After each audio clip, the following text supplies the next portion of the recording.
everybody. I'm really glad that you're here.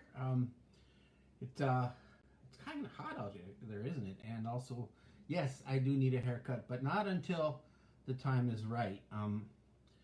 When are we in this time of social isolation? Week 7? It actually really doesn't matter because we have a job to do. We have to do what we have to do to beat this thing and to keep other people safe. It's not just about us, it's about keeping our neighbors safe. That's what Martin Luther tries to hammer into our heads, especially in the reading of all the meanings of the Ten Commandments. But I digress. That's not what I want to talk about tonight. Life has been pretty hard. I actually, this morning, I was kind of dragging a little bit, just emotionally. And I've been in conversation with so many people, especially yesterday. And I know of this one person who, and it's not myself. Sometimes you think, oh, he's talking about himself. Well, normally when I preach halftime, I'm preaching to myself. But I know this one person who just feels she's really struggling with this social isolation. And she's actually not physically alone, but she's just about to succumb to all this talk that we hear all the time about the world is changing and it's never going to be the same again. And it's not as if this person hasn't had an easy life. Every single day is a struggle, to work, to school, to do what they have to do. And if every day is a struggle, just that whole idea that, oh my gosh, the world that we know right now is going to change into something we don't understand and we have to totally start over. This for her is just absolutely devastating. It's such a terrible thought for her. It's horrifying. And each day as it's going on right now, it's getting harder and harder. And thankfully, she has friends and family nearby, a good support system. But for her, the whole idea of her whole life has been just trying to make it through each day and then having to hear this constantly, oh, the world is never going to be the same again. For her, yes, and for many like her, that just means that struggle to get out of bed in the morning is going to be multiplied by 10. And I'm not exaggerating.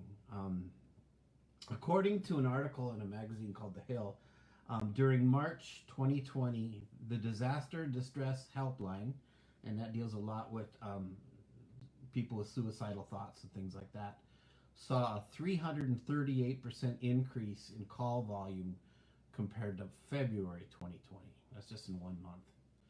And we know all the other figures are going up quite spectacularly, and it's a for people dealing with depression or mental illness, this is a particularly difficult time because a lot of times people aren't acknowledging even that issue exists. And especially when the person is trying to deal with each day as it is, and then hearing constantly, oh, it's never going to be the same again. Well, that just makes me think, how am I ever going to have the courage or even the will to be able to fight this thing called loneliness, defeatism, self-destructive thoughts, and such.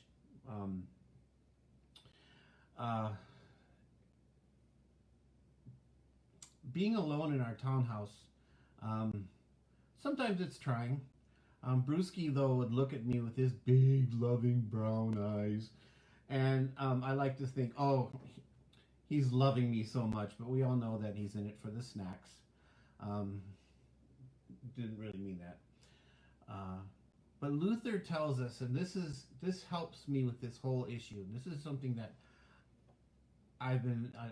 it's nothing new, but I live by this. But Luther tells us that we come to faith by hearing or listening to the gospel, hearing the good news of what God has done through Jesus Christ.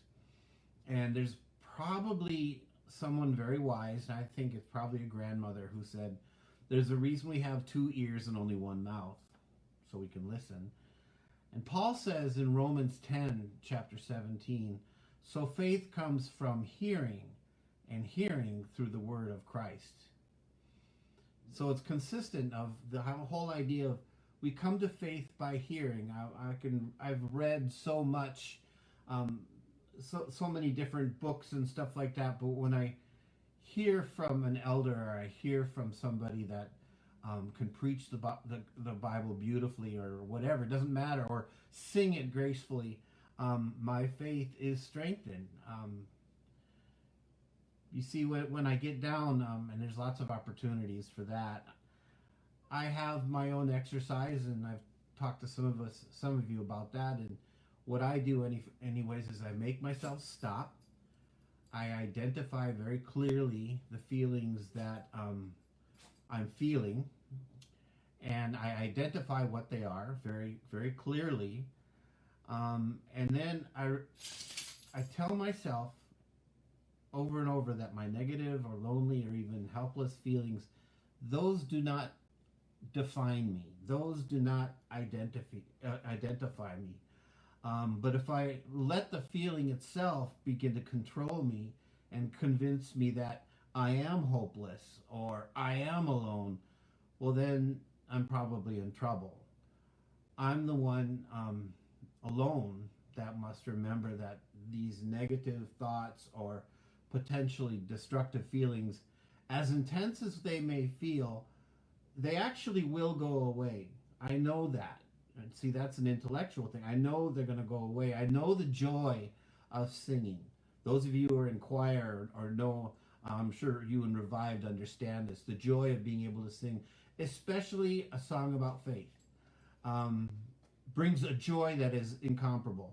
The joy for me, of being in or near the ocean, the joy of discovering something new, even if it's a word I haven't known about, a concept I didn't know about, but to hear that, it just brings me joy, and it actually makes me feel more equipped.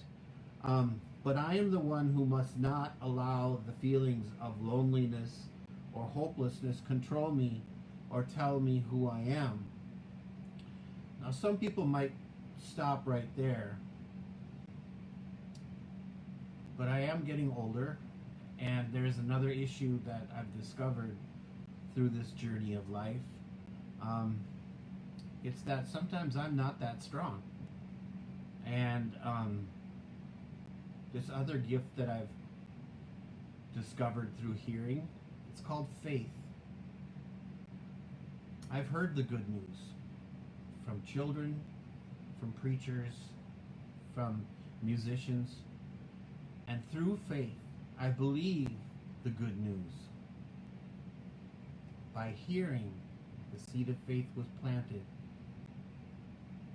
and it blossomed so that I can believe.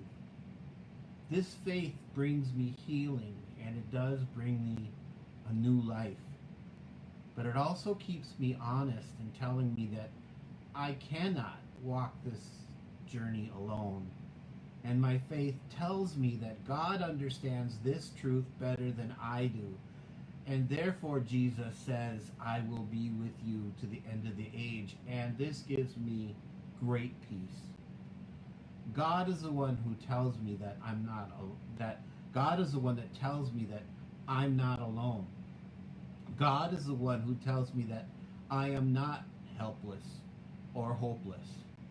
But with God, everything, anything is possible. And when I look back at the experiences God has taken me down through my life, oh my gosh, I see the hand of God clear as the sun. I love reading about great people of faith in the Bible, not so much because they seem larger than life, even though it comforts me to read about these people, but because when we read the whole story, they become more and more like you and me, more human. I got to tell you about this one time. I really love stories about Abraham and teaching about Abraham, but he wasn't always the person that some people like to think he is, especially in those Bible magazines and all this stuff. He had his issues. But one day when I was in Israel, and we had some free times, and we were at a hotel at Beersheba, and I was standing in the gates of Beersheba, and I was reading in Genesis chapter 21, I think it's verse 3. Abraham planted a tamarisk tree in Beersheba, and called called there on the name of the Lord, the everlasting God. And I realized at that moment that I was standing in the same place where Abraham had walked. A man that our faith is founded upon, but he was just as human as ever. And I was standing in the same place as he was. And suddenly, the Bible wasn't separate. I learned even more and more that the Bible's a story about people living out their lives, but more than that, the Bible is talking to us about God being faithful to God's people. That's what it's about. So that's why the word Bible heroes is kind of a slippery word to use. The Bible's talking about God's faithfulness to God's people. That's the story. So it's not about my faith. It's the faith that God has and the faithfulness that God has gifted you and I. Because that's what really tells us who we are. So in my house, oftentimes I'll have to stop and I put on music because I just can't listen to the news anymore all the time.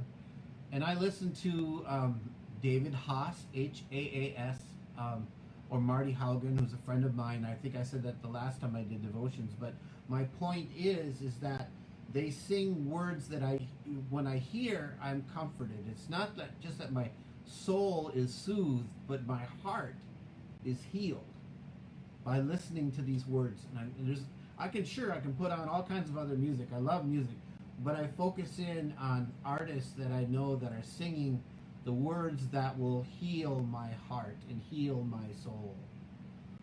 These words, they tell me who I am. I'm not lonely. I'm not helpless. I'm Tim, child of God. And that's what the gospel tells you and I. You and I are God's precious children. And that's what we need to hear over and over again. That's why it's so healthy and I'm so glad you're here at Devotions, but also tomorrow morning is worship time, but also taking time for yourself to explore the scriptures and stick with the Gospels as much as you can, and I'll help you with that as much as possible. But tonight, understand what I'm telling you is that all these feelings, even the news, that's not what's going to identify us, not all this craziness. What identifies us is God's faithfulness, and that God is the one who gives us meaning. And that meaning is we are beloved. And that to me is good news. That gives me peace. And to be honest, I feel a lot better right now than I did about 10 minutes ago. And I think that's a wonderful thing. Let's pray. Gracious God, I thank you for this day. And Lord, I do pray for all those who are suffering. And I ask, Lord, that you strengthen and hold up all the caregivers, all the medical people, all the people that are trying to feed people who are hurting. And Lord, be with us each and every day. Give us hearts to be concerned and caring for our neighbor so that we make wise decisions and stay put and do what we can from here. And then, Lord God, we ask that you give us the wisdom to help those who are hurting so badly financially, and how this world will change. But through this whole journey, this whole part of our journey, help us to understand that this journey and all its difficulties, those will not define us. You define us, and you call us beloved. You call us your children. In your precious name I pray. Amen. So there, I thank you all for being here, and I can see your names up there. It's like a romper room again. I see Peg. I see Carol. I see James. And I wish everybody a great night's sleep, rest, and be sure to tune in on YouTube tomorrow, ILC Servants, for worship tomorrow. And remember, we are a community, and I'm so proud of everybody keeping track of each other, calling each other, and loving each other. We'll see you later. Good night. Arf from Brewski.